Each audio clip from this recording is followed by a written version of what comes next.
Hello student, welcome and very very good morning to you. আজ তোমাদের কাছে আলোচনা করব নিউটনের গতিসূত্রের ইম্পর্টেন্ট কোয়েশ্চেন, যা তোমাদের কামিং অ্যানুয়াল এক্সামে আসতে পারে।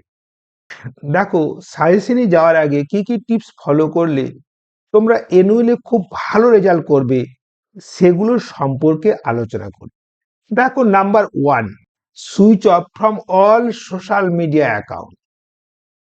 যখন দরকার তখন মোবাইল ব্যবহার করো, আর তোমাদের ফেসবুক, ইনস্টাগ্রাম, আরো যে সমস্ত আর আর যে সমস্ত তোমাদের সোশ্যাল মিডিয়া অ্যাকাউন্ট আছে সেখান থেকে লগ আউট করে যাও।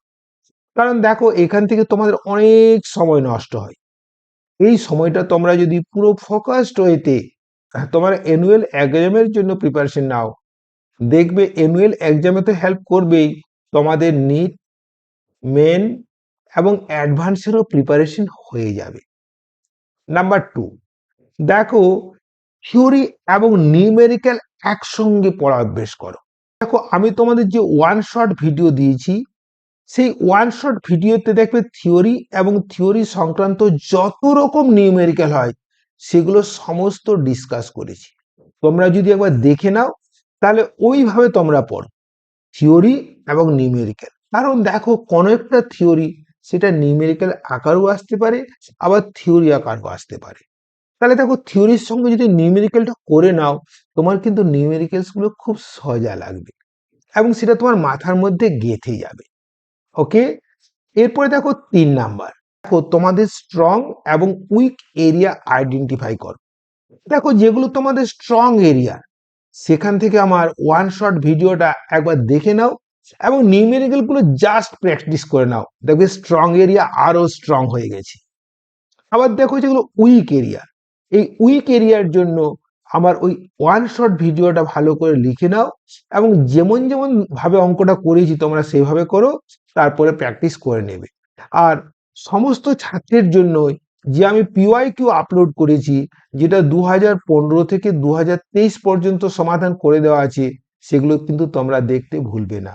আমি আমি এই দুটো ভিডিওরই আমি তোমাদের এই দুটো ভিডিওর লিংক আমি ডেসক্রিপশন বক্স এবং কমেন্ট বক্সে দিয়ে দেব।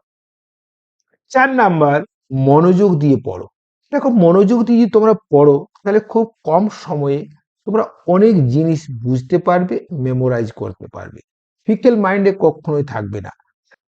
এই মনোযোগ দিয়ে পড়াই হলো তোমাদের স্মার্ট রিডিং, তাই না?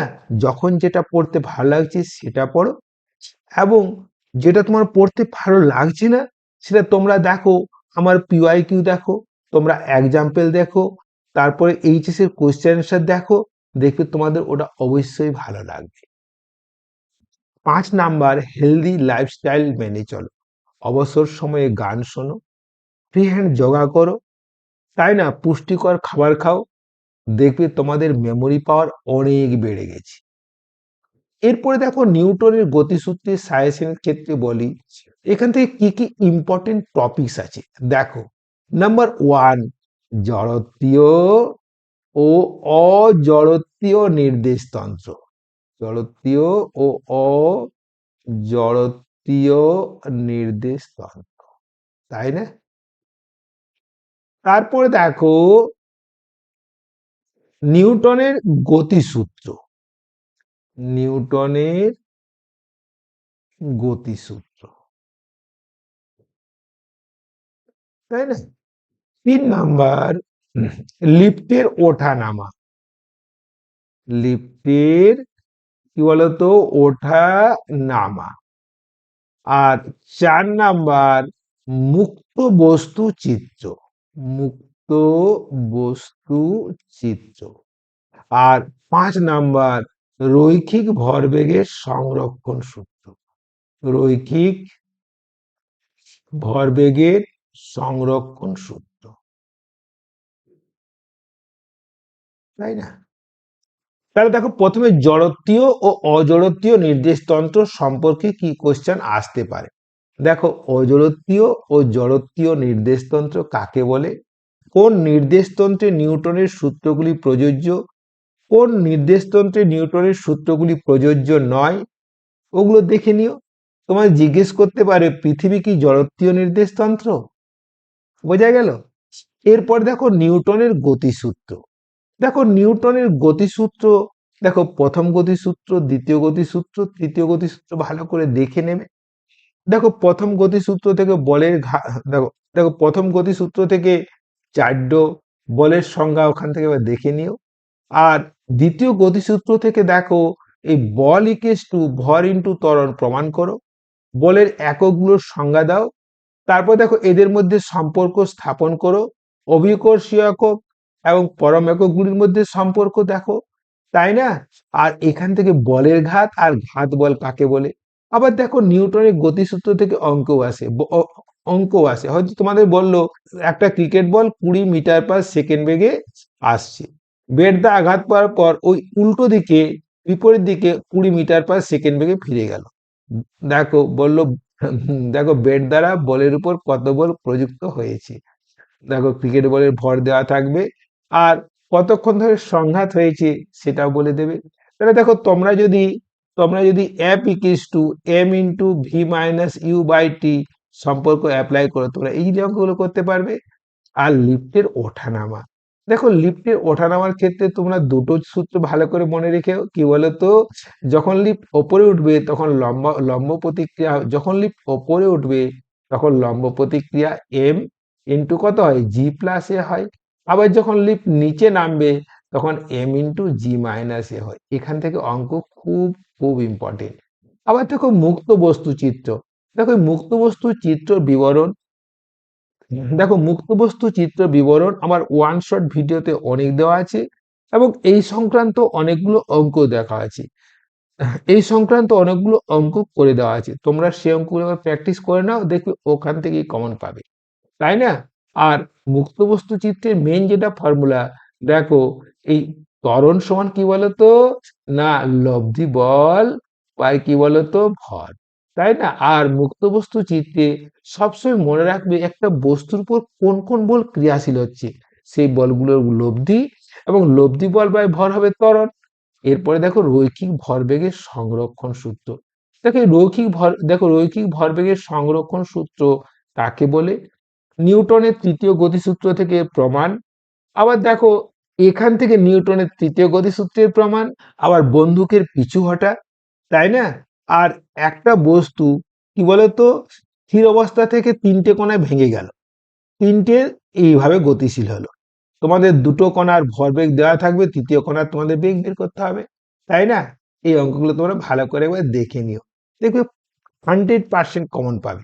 তাছাড়া দেখো তোমাদের প্রিভিয়াস ইয়ারের কোশ্চেনের একটা নমুনা দেখিয়ে দিই। দেখো এখানে ঘাত বল, বলের ঘাত বলেছে, রৈখিক ভরবেগের সংরক্ষণ সূত্র বলেছে, সংরক্ষণ সূত্র থেকে নিউটনের কি বলতো তৃতীয় গতিসূত্র, নিউটনের গতিসূত্রের প্রতিষ্ঠা বলেছে, তাই না? এটা তৃতীয় গতিসূত্র হবে, তাই না? এরপরে দেখো নিউটনের তৃতীয় গতিসূত্রের প্রতিষ্ঠা। তারপর দেখো ওই যে এরপরে দেখো একটা অঙ্ক দিয়েছে খুব সিম্পল, দেখো প্রযুক্ত ঘাত নির্ণয় করো। দেখো প্রযুক্ত ঘাত আই সমান কি বলতো ভরবেগের পরিবর্তন m into v minus u. দেখো এখানে ইউ দেওয়া আছে, 45 ওখানে বিক্ষিপ্ত হয়েছে, তাহলে ভিটা পেয়ে যাবে তোমরা, তাই না? তারপর দেখো একটা বেলুন, এটা দেখো তোমাদের মুক্ত বস্তু চিত্র দিয়ে করতে হবে, তাই না? এ ত্বরণ নিচে নামছে, কত ভর ঝুলিয়ে দিলে সে কি বলতো এই এ ত্বরণ নিয়ে উপরে উঠবে, মুক্ত বস্তু চিত্র। এই অঙ্কগুলো আমার সমস্ত এনসিইআরটি ভিডিও এবং পিআইকিউ করে দেওয়া আছে, তোমরা একবার দেখে নিও। আবার দেখো এটা লিফটের অঙ্ক, তাই না? লিফটের ফর্মুলা দিয়ে হবে, লিফটের অঙ্ক নয়, বাট লিফটের ফর্মুলা দিয়ে হবে, খুব সিম্পল প্রবলেম। জড়ত্বীয় অজড়ত্বীয় নির্দেশতন্ত্র দেখে নিও, আবার সেই সেম কোয়েশ্চেন, তাই না? এরপরে দেখো বুলেট ছড়ালে রাইফেল থেকে বুলেট ছড়া হলে রাইফেল ও বুলেটের মধ্যে কার ভরবেগ বেশি, উভয়ের ভরবেগ সমান, কারণ এটা রৈখিক ভরবেগের সংরক্ষণ সূত্র অনুসারে ক্রিয়াশীল হয়। আবার দেখে নাও, আবার দেখে না আবার আবার দেখো সেই অঙ্কটা, একটা বেলুন আলফা ত্বরণ নিয়ে নামছে, কত ভর এইখানে নিচে ফেলে দিলে, তাই না? ও আলফা ত্বরণ নিয়ে ওপরে উঠবে। তারপরে দেখো আরেকটা মুক্ত বস্তু চিত্র দিয়ে অঙ্ক হবে, দেখে নাও। দেখো এই দেখো T1 T2 T3 দেওয়া আছে, এই বলগুলো কিচ্ছু না, যেহেতু সাম্যাবস্থায় আছে তাই বাঁ দিকের বল সমান ডান দিকের বল, আর এই ওপরে বল সমান নিচে বল, কিছুই না, উপাংশ করে অঙ্কটা করে নিতে পারো, তাই না? রৈখিক ভরবেগের সংরক্ষণ সূত্র। ইজিলি করতে পারবে, তাই না? আবার সেই অঙ্কটা কি বলতো, এই F equals to m into v minus u by t formula দিয়ে করে নিতে পারবে, তাই না? আবার দেখো রৈখিক ভরবেগের সংগ্রহ সূত্র লিখো, ভরবেগের সংগ্রহ সূত্র থেকে নিউটনের তৃতীয় সূত্রটি প্রতিষ্ঠা করো। আগের কোশ্চেন তৃতীয়টা লেখা ছিল না, কিন্তু ওটা তৃতীয় হবে, তাই না? ভিডিওটি দেখার জন্য অনেক অনেক ধন্যবাদ। অ্যানুয়াল এক্সামে ফুল মার্কস তোলার জন্য আমার সাজেশন ভিডিওগুলো, আমার পিআইকিউ এবং ওয়ান শট ভিডিওগুলো ফলো করো।